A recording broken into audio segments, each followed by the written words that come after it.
Hurmatli fraksiya a'zolari, fraksiya yig'ilishi kun tartibiga 8 ta masala qo'yilgan.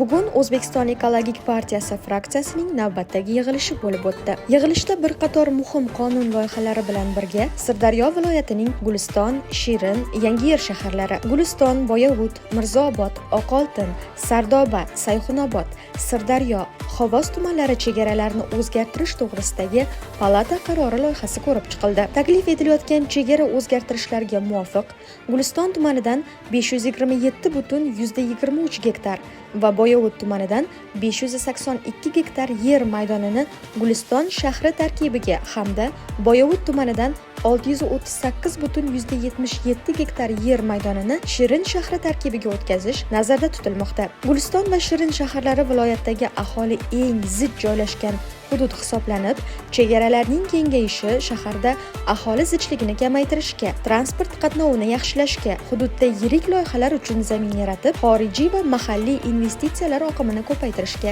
xizmat qiladi. Shuningdek, hududda yangi sanoat zonalari, texnoparklar va yuqori texnologiyali korxonalar tashkil etishga, qurilish, xizmat ko'rsatish va sanoat sohalarida 10 minglab yangi ish o'rinlari yaratilib, aholi daromadlarini oshirishga qaratilgan chora-tadbirlarni belgilashga sharoit yaratadi.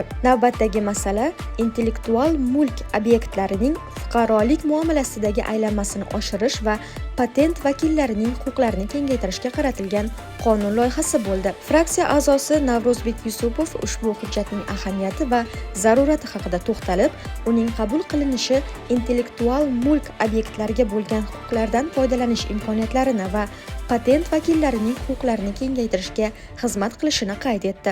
Muhokamalar yakunida har ikkala masala ham deputatlar tomonidan ma'qullandi.